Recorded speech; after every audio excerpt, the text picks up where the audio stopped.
안녕하세요. 오늘도 사연살롱을 찾아주셔서 감사합니다. 저는 50대 중반의 여성이에요. 굉장히 시골에서 어렵게 자랐어요. 부모님은 밭농사와 산에서 버섯 따는 일을 하시느라 늘 바쁘셨어요.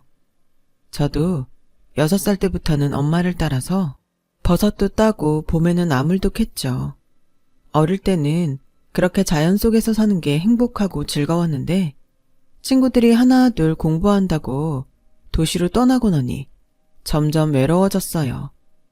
하지만 저는 집이 어려워서 도시에 가서 공부할 수가 없었어요. 제가 다닌 초등학교 분교는 정말 적은 수의 애들만 있었거든요. 선생님도 4분밖에 없었고요. 안 그래도 학생 수가 적은데 도시로 가는 애가 생길 때면 학교 전체가 우울해졌던 기억이 있네요. 저희 집은 먹고 사는 데에 바빠서 제 교육까지 신경 쓸 여력이 없었고 저도 공부를 그렇게 열심히 하지는 않았어요. 항상 집안일을 도와야 해서 밭일이 바쁠 때는 결석도 많이 했고요. 중학교는 걸어서 20분을 가서 버스를 타고 또 30분은 가는 곳에 있었어요. 그러다 보니 매일 왔다 갔다 하는 것만도 큰 일이었죠. 학교 다니기가 너무 힘들어서 혼자 나가서 사는 애들도 있었어요. 혼자라고는 해도 대부분 친척집에서 살긴 했어요. 저도 몇 번 나가서 살게 해달라고 했지만 뜻대로 되지 않았어요. 사실 저도 안 될 거라는 건 예상했어요. 그 동네에 친척이 있는 것도 아니었고 어디 가서 신세를 지기도 어려웠으니까요. 집안 형편도 안 됐고요. 하루는 학교에 갔다 와서 너무 피곤해서 자다가 저녁밥 지으라는 엄마 말에 일어났어요. 곤로에 밥을 안 치고 단무지를 무치는데 엄마가 저한테 그러시더라고요. 지수가 힘들어도 조금만 버텨. 중학교만 이렇게 다니고 고등학교 때는 엄마가 어떻게 해서라도 너 편하게 학교 다닐 수 있게 해줄게. 정말이야? 나야 너무 좋지. 근데 정말 해줄 수 있어? 우리 집 돈 없잖아. 그래서 엄마가 생각해 놓은 게 있으니까 걱정하지 말고 중학교 졸업할 때까지만 참아. 고등학교는 제대로 다녀야 돼. 그래야 엄마 아빠보다 더 잘 살 수 있어. 엄마는 초등학교만 나오셨고 아빠도 중학교까지만 다니셨어요. 엄마는 집안 형편이 어렵지 않았는데 여자가 공부해서 뭐 하냐며 집에서 시켜주질 않았대요. 아빠는 외할아버지가 일찍 돌아가셔서 일을 하느라 고등학교에 못 가셨고요. 아빠는 제가 학교를 빠지고 집안일 돕는 걸 당연하게 생각하셨지만 엄마는 아까운 공부 시간 뺏는다고 안타까워하셨어요. 밭일할 때가 아니면 제가 빠지려고 해도 등을 떠밀어서 학교에 보내셨어요. 엄마가 공부를 못했던 게 아쉬운 만큼 저만큼은 포기하지 않기를 바라셨던 것 같아요. 그때의 저는 엄마의 마음을 다 헤아리지는 못했지만 제가 엄마 아빠보다 더 잘 살기를 바라는 마음은 충분히 느껴졌어요. 저는 더 이상 불평하지 않고 학교를 다녔고 고등학교에 가자 엄마는 약속대로 제가 도시에 머물 수 있게 방을 얻어주셨어요. 도시라고는 하지만 서울과는 비교도 안 되게 작은 곳이었어요. 그런데도 저는 모든 게 다 크고 넓게만 느껴졌고 온통 신기한 것들로 가득했어요. 엄마는 제가 초등학교 때부터 들었던 적금을 깼다고 하셨어요. 이런 나를 위해서 내가 조금씩 모아뒀던 거야. 네가 고등학교라도 나오려면 언젠가는 필요할 것 같더라고. 생각보다 돈이 많이 모아지진 않았어도 네 쓸방은 얻을 수 있어서 다행이다. 엄마, 진짜 고마워. 나 놀지 않고 공부 열심히 할게. 주말마다 집에 와서 엄마 아빠도 잘 도울게. 아빠는 제가 집을 떠나서 공부하는 걸 그렇게 좋아하진 않았지만 반대하지도 않으셨어요. 근처에 먼 친척이 있어서 저를 봐줄 수 있어서 괜찮겠다고도 하셨고요. 또 전보다 형편이 좀 나아져서 저희 집도 바쁠 때에는 사람을 쓸 수 있게 됐어요. 그 덕분에 저는 학교 생활에 완전히 집중할 수 있었어요. 밤멜 걱정이나 산에 가서 버섯 딸 일을 생각하지 않아도 되니 얼마나 홀가분하고 좋았는지 몰라요. 그런 만큼 엄마가 정말 많이 힘들었겠구나 하는 생각도 많이 하게 되었죠. 그래서 주말에 집에 가면 제가 먼저 나서서 부엌 일을 도맡아 했습니다.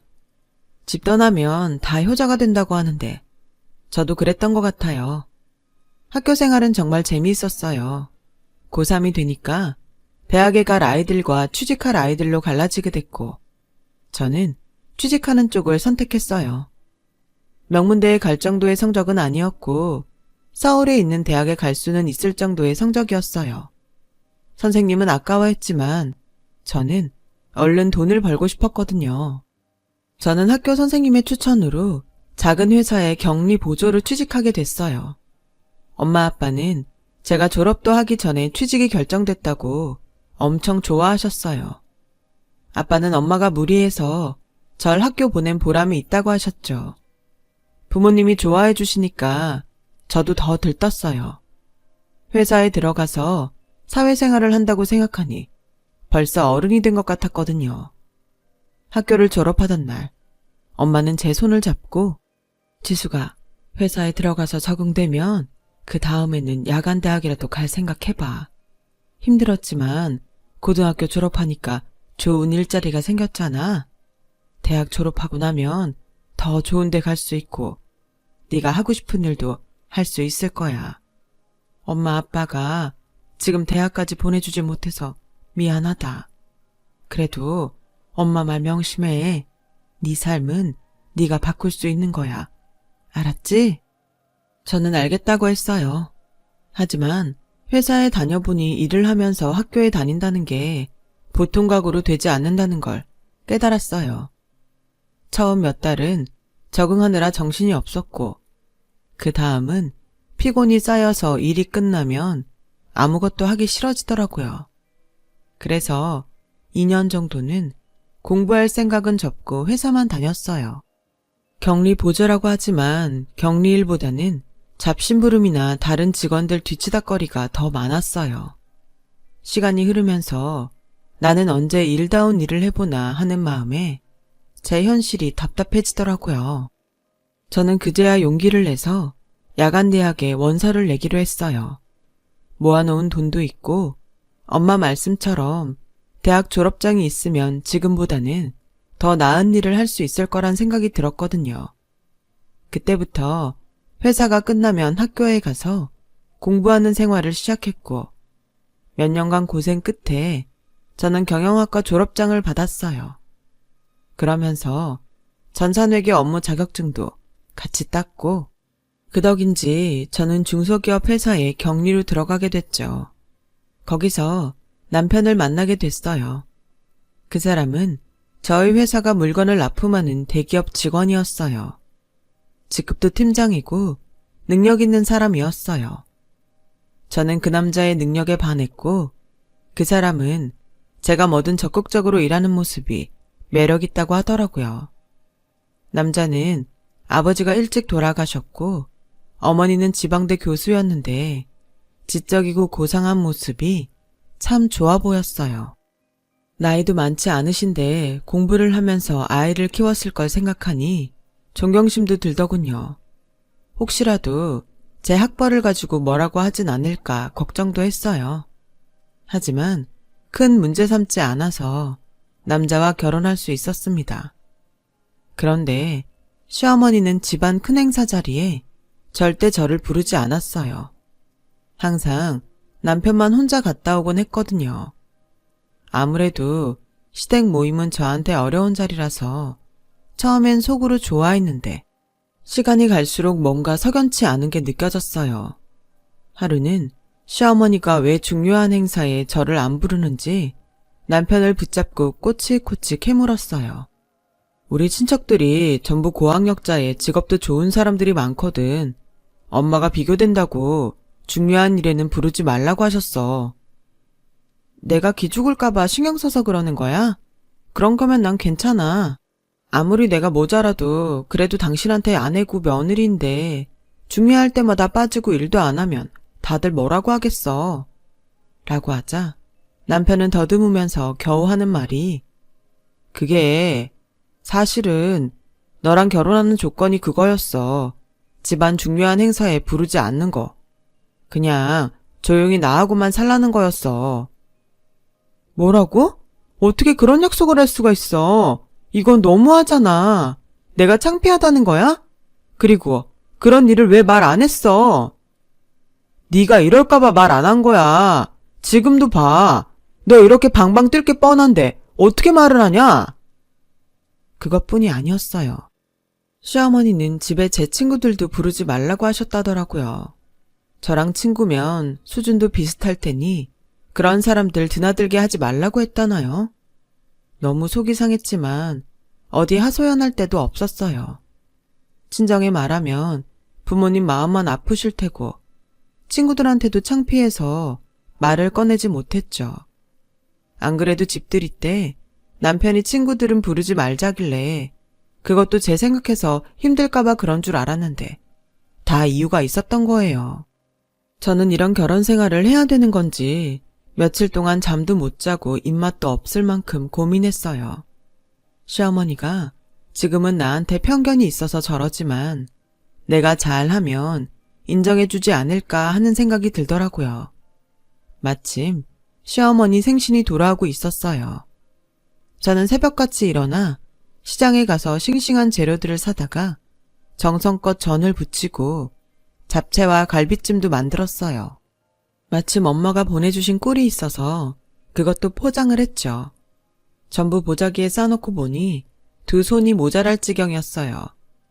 끙끙대며 그것들을 들고 시댁에 갔더니 저를 본 시어머니 얼굴이 험악해졌어요. 너 지금 여기가 어디라고 오는 거야? 그것들은 다 뭐고? 어머니 오늘 생신이시잖아요. 제가 음식 몇 가지 해봤어요. 그리고 이건 시골에서 온 꿀인데 진짜 좋은 거예요. 아침마다 한 숟갈씩 드시라고 가져왔어요. 시어머니는 제 말이 끝나기도 전에 음식통들과 꿀을 마당으로 끌어내서 집어 던지는 겁니다. 난 내 집에 이런 하찮은 것들 털끝만큼도 못 들여놓는다. 감히 너 따위가 내가 먹을 음식을 만들어? 뭐? 시골에서 온 꿀? 난 백화점에서 수입한 꿀 아니면 쳐다도 안 보는 사람이야. 네가 지금 날 뭘로 보고 이딴 걸 가져온 거냐? 지금 손님들 앞에서 날 망신 주겠다고 작정한 거지? 정말이지 수찬이 얘는 왜 이런 근본 없는 것하고 결혼을 한다고 했나 몰라. 어떻게든 뜯어 말렸어야 되는데 괜히 점쟁이 말에 홀려서는 되도 않는 애를 들여서 이런 꼴을 다 보고 아우 속상해. 시어머니는 저와 남편의 결혼을 반대하다가 결국 점을 보러 갔고 거기서 저와 결혼하면 남편도 자기도 잘 되고 집안이 핀다고 해서 반신반의하며 결혼을 허락했던 거였어요. 대신 저를 집안 중요한 자리에 부르지 않기로 했던 거예요. 그 중요한 자리에 시어머니 생신도 포함됐다는 걸 저는 몰랐죠. 대학 교수식이나 되는 사람이 점쟁이 말을 듣고 결혼을 시켰다는 것도 어이가 없었어요. 비참했지만 버려진 음식들은 그렇다 치고 엄마가 보내주신 꿀병은 하수구 구멍 있는 데까지 굴러갔더라고요. 그걸 구하려고 고생하셨을 엄마를 생각하니 눈물이 왈칵 쏟아졌어요. 그날 밤 집에 온 남편은 저를 위로하기는커녕 오히려 화를 내더군요. 아니, 거기가 어디라고 가? 내가 가자는 말 안 했으면 가지 말아야지. 왜 시키지도 않은 짓을 해서 사람 곤란하게 만들어? 오늘 엄마가 얼마나 속상했는 줄 알아? 좋은 날인데 기분 완전 잡쳤다고. 당신은 내 생각은 안 해? 내가 하루 종일 장보고 음식 하느라고 얼마나 고생을 했는데 아무리 내가 마음에 안 들어도 그렇지 사람 정성을 그렇게 무시해도 되는 거야? 우리 엄마가 원래 길바닥에서 파는 걸로는 보리차도 안 끓이는 분이야. 재료 하나에도 얼마나 신경을 쓰시는데 어디서 난 건지도 모르는 그런 걸로 만들었으니 오죽하겠어? 안 그래도 당신한테 슬슬 채소 하나라도 백화점에서 사라고 말하려던 참이었는데 결국 이런 사단이 났네. 차라리 나한테 물어보지 그랬어. 아참, 그리고 무슨 꿀도 가져갔다며? 시골에서 온 거 설탕 먹인 가짜가 천지인데 그걸 선물로 가져가? 우리 엄마를 뭘로 보고. 그 말 들으니까 진짜 나도 기분 나쁘더라. 당신이야말로 우리 엄마를 뭘로 보고 그렇게 말을 해. 그 꿀 정말 귀한 거야. 내가 어릴 적부터 뵌 아저씨가 직접 채취하신 야생꿀이라고. 그렇게 저와 남편은 밤새 싸웠고 남편은 새벽같이 집을 나가서 하루 종일 연락도 하지 않았어요. 너무 충격을 받아서 하루 종일 일도 손에 안 잡히는데 시어머니가 갑자기 들이닥쳤어요. 시어머니는 들어오자마자 코를 막으며 인상을 찌푸렸어요. 아우, 키키한 냄새. 이게 대체 무슨 냄새야? 아니, 저게 뭐야? 청국장이냐? 네, 저희 친정엄마가 보내주신 거예요. 아우, 내가 못 살아 정말. 너 니네 친정엄마가 보낸 거 아니면 먹고 살 게 없니? 왜 저런 냄새를 집에서 풍겨? 당장 치우지 못해? 그리고 너 수찬이한테 그 꿀이 무슨 야생꿀이라는 둥 그러면서 애를 쥐잡듯 했더라. 하룻밤새 애 얼굴이 반쪽이 돼서 들어오는데 내가 얼마나 놀랐는지 알아? 그이가 어머니한테 갔어요? 저랑 싸우고 나서 간 데가 시댁이라니 정말 어이가 없었어요. 게다가 저랑 있었던 일을 다 얘기한 모양이었어요. 너는 네가 살던 데니까 아무렇지 않을지 몰라도 우린 아니다. 집에서 키우는 개한테도 안 주는 것들을 갖고 와서 우리를 모욕해놓고 적반하장도 유분수지. 그래서 내가 곰곰이 생각을 해봤는데 이건 아무래도 아닌 것 같다. 이 결혼 없던 일로 하자. 네? 아니 어머니, 제가 음식 한번 해갔다고 어떻게 그런 말씀을 하세요. 이혼이라뇨. 그리고 그런 일은 저랑 그 사람이 정하는 거지 어머니가 하실 말씀은 아니잖아요. 이거 봐. 어디서 버릇없이 말대답이나 하고. 우리 니네랑 달라서 집안 어른들 말씀을 중시하는 사람이야. 어린이 결정을 내렸으면 따라야지. 어디서 굴러먹다 온지도 모르는 걸 데려와서 집안 꼴하며 이게 뭔지 몰라. 내가 그 돌팔이 점쟁이한테 완전 속았어. 아무튼 너 당장 짐 싸서 일단 이 집에서 나가 있어라. 조만간 우리가 서류 준비해서 보낼 테니까 그렇게 알고 있어. 남편한테 전화해서 물어봤지만 돌아오는 말은 같았어요. 내가 일생일대의 실수를 한 것 같아. 결혼이라는 걸 그렇게 한순간 감정에 결정하는 게 아니었는데 그땐 내가 뭐에 씌었었나 봐. 우리 서로 자란 환경도 그렇고 안 맞는 게 너무 많은 것 같아. 차라리 빨리 끝내는 게 서로한테 더 도움되는 일 아니겠어? 깔끔하게 헤어지자. 결국 저는 쫓겨나듯이 집을 나왔어요. 집에 돌아가자니 부모님이 너무 속상해할 것 같아서 며칠을 여관방에서 혼자 지냈죠. 그런데 시댁에서 친정으로 서류를 보내는 바람에 부모님도 다 알게 되셨고 엄마는 어떻게 저를 찾아오셨어요. 네 친구 경희가 너 여기 있다고 하더라. 왜 혼자 여기 이러고 있어? 집에 와야지. 저는 엄마의 따뜻한 말에 그만 통곡을 하고 말았어요. 정말 그때 두고 보자는 마음이 생겨서 이를 악물고 다시 공부를 하기 시작했어요. 우선 제 대학 성적으로 들어갈 수 있는 학교 경영학과에 편입을 했고 거기서 1등으로 졸업하면서 서울에 있는 대학교 대학원에 갔습니다. 집안 야강대학에서 편입한 4년대 대학을 1등으로 졸업하기 위해 정말 미친 듯이 공부를 했어요. 그리고 대학원을 좋은 성적으로 졸업하면서 미국으로 유학을 가게 되었어요.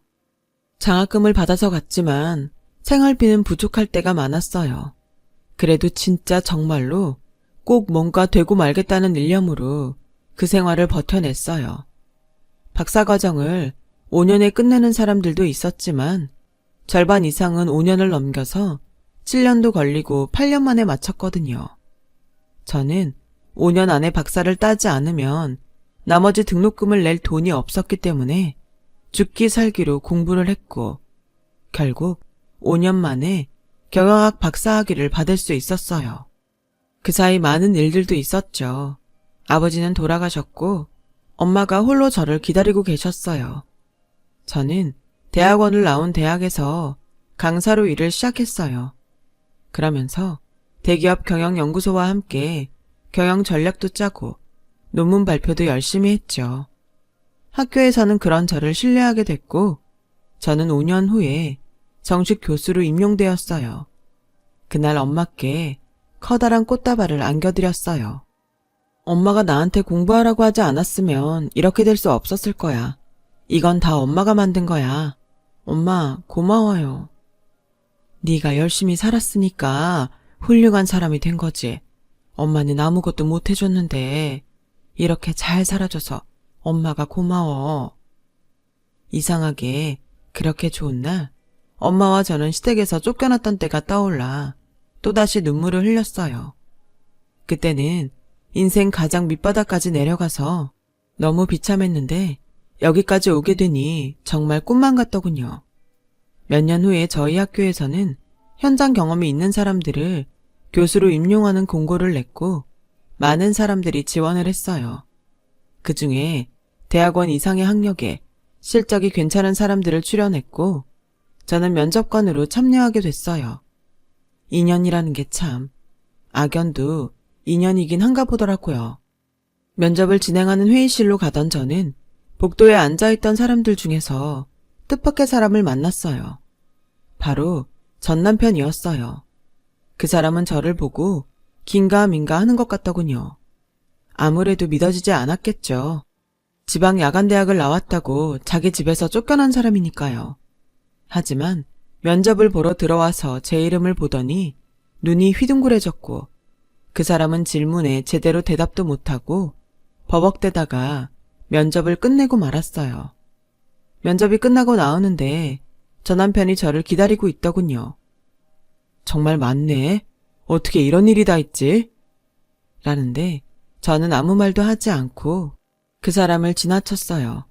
그러자 전 남편은 저를 붙잡고서 내가 원래는 준비도 많이 하고 아까 질문에도 다 대답할 수 있었거든? 근데 너무 놀라서 잠시 당황했던 것 같아. 그러니까 나 다시 한번 기회 줄 수 없을까? 그렇게 말 좀 해줘. 강수찬 씨, 여기가 애들 장난하는 데예요? 면접을 다시 보게 해달라는 억지가 어디 있어요? 끝난 건 어쩔 수 없는 거고 그것도 다 강수찬 씨 실력이에요. 자신이 그 정도밖에 안 되는 거니까 자신이나 돌아보세요. 이러지 말고 한 번만 봐줘. 아는 사람 좋다는 게 뭐야. 나 이 기회를 얼마나 기다리고 있었는데 이대로 끝낼 수는 없어. 저희도 강수찬 씨 편의만 봐드릴 수 없습니다. 그러면 다른 사람들하고 형평성에 어긋나잖아요. 자꾸 이러면 청탁으로 알고 보고할게요. 라고 하자 전 남편은 그제야 물러났어요. 남편은 학교도 좋은데 나왔고 회사에서 평이나 실적도 나쁘지 않은 편이었지만 눈에 띄게 뛰어난 건 아니었어요. 거기다 면접을 망쳐서 점수가 낮아 떨어질 수밖에 없었죠. 그런데 발표가 난 직후에 전 남편과 시어머니가 저를 찾아왔어요. 네가 예전 일로 사적인 감정 때문에 우리 수찬이를 떨어뜨린 것 같아서 내가 문제 제기를 하려고 왔다. 라는데 여전히 저를 깔보는 표정으로 보더라고요. 이 일을 제대로 해명하지 않으면 나는 학교 측에 정식으로 문제 제기하고 언론에 이 사실을 알릴 거니까 그렇게 알아라. 나 지금은 우리 학교 명예교수야. 언론에서 내 말을 무시할 수 있을 것 같아?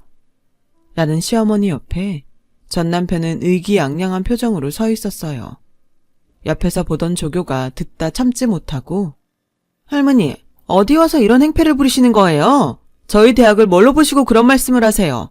그리고 저희 교수님 미국 대학에서도 알아주는 분이셨어요. 우리 학과장님이시라고요. 당장 사과하세요. 그러자 시어머니와 전 남편은 표정이 싹 바뀌었어요. 시어머니는 그제야 학과장이라는 제 명패를 받고 굉장히 당황했어요. 아무리 그래도 자기 감정 제대로 다스리지 못할 수도 있죠. 우리 수찬이가 떨어진 거 보면 뭔가 장난질 친 게 분명하다고. 뭔가 했죠. 우리의 점수 장난쳤죠? 라며 더듬더듬 저한테 존댓말을 쓰는 시어머니를 보니 웃음이 나왔어요. 정 그러시면 제가 채점표 보여드릴게요. 그나마 점수는 제가 제일 괜찮게 줬거든요. 저는 시어머니와 전 남편한테 채점표를 보여줬죠. 그걸 본 두 사람은 얼굴이 빨개지더니 어쩔 줄 몰랐어요. 대부분의 교수들이 전 남편한테 가장 낮은 점수를 줬거든요. 할머니, 여긴 할머니가 있던 그런 작은 대학하고는 수준이 달라요. 누구 말 한마디 때문에 떨어뜨리는 데가 아니라고요. 저한테 말도 안 되는 소리 계속 하시면 저도 강수찬집 회사에 저한테 어떤 식이었는지 어떻게 했는지 알릴 거예요. 인성이 먼저인 거 아니겠어요? 요즘은 시댁이 며느리한테 함부로 하는 거에 민감한 거 아시죠? 할머니 학교에서 명예교수라고요. 할머니는 학교에서 저한테 했던 행동이며 오늘 이러고 와서 행패 부리는 거 알면 계속 그 자리에 두겠어요? 라고 하자 시어머니는 그제야 그때는 우리가 정말 실수했다. 미안해. 내가 어떻게 하면 되겠니? 비굴할 정도로 비는 시어머니를 본 전 남편은 굉장히 당황하더라고요. 엄마, 갑자기 왜 이래? 그냥 가면 되지. 뭘 빌기까지 해? 너 조용히 하네? 네가 뭘 한다고 이래? 교수 사회에서 평판 한번 깎이면 어떻게 되는 줄 알아? 입 다물고 가만히 있어. 자신의 위신과 명예만 중요한 시어머니를 보니 한숨이 절로 나왔어요. 됐으니까 돌아들 가세요. 더는 찾아오지 마시고요. 한 번만 더 와서 엉뚱한 소리 하면 그땐 진짜 가만 안 있어요. 명예훼손으로도 고소할 거예요. 라고 하자 남편은 억울하다는 듯 뭘 그렇게까지 말해. 난 엄마 때문에 그런 것밖에 없어. 정말 내 뜻이 아니었다고. 혹시라도 나한테 섭섭한 거 있으면 다 풀고 회사에는 아무 말도 하지 마. 부탁이야. 이보세요. 저랑 무슨 사이인가요? 상대방에 대한 예의 몰라요? 어따 대고 자꾸 반말이니? 라고 소리쳤더니 그 사람은 놀라서 말을 못하다가 더듬거리더군요. 그렇게 남편과 시어머니는 돌아갔지만 그 후에도 몇 번 저를 찾아왔어요. 어떻게든 제 비위를 맞춰서 좋은 자리를 얻어보겠다는 속셈이었죠. 저는 만나주지도 않았고 조교들한테도 제 방에 들여보내지 말라고 했어요. 결국 두 사람은 더 이상 저를 찾지 않더라고요. 나중에 들은 얘기로는 시어머니가 교수 임용 당시 논문이 다른 사람 걸 표절한 게 들통나서 교수직을 박탈당했다고 하더라고요. 참나, 진짜 세상 일 아무도 몰라요. 그렇게 잘난 척을 해대더니 논문 표절이라뇨. 학교에서는 시어머니를 연구비 횡령으로 고소도 했다고 해요. 전 남편은 회사에서 정리해고 때 쫓겨났고요. 그 후로 지금까지 두 사람에 대해 들은 소식은 없습니다. 저는 늦은 나이지만 전부인과 사별한 사람을 만나서 재혼을 했고 친구처럼 재미있게 잘 지내고 있어요. 엄마도 아직까지는 건강히 잘 계시고요. 옛말에 젊은 사람 무시하지 말라는데 왜 그렇게들 자기보다 좀 못하다는 생각이 들면 무시부터 하고 보는 걸까요? 사람에겐 각자 그 사람의 보석 같은 가치가 있는 건데 말이죠. 저는 우리 학교의 젊은 청춘들을 믿고 희망을 보며 오늘도 달리고 있습니다. 지금까지 들어주신 분들 모두 감사합니다. 다들 행복하시고 하시는 모든 일 잘 되길 바랄게요. 건강하세요. 여러분, 사연 댓글에 응원과 현명한 조언 부탁드려요. 좋아요와 구독은 저에게 큰 힘이 됩니다. 오늘도 좋은 일 가득하세요.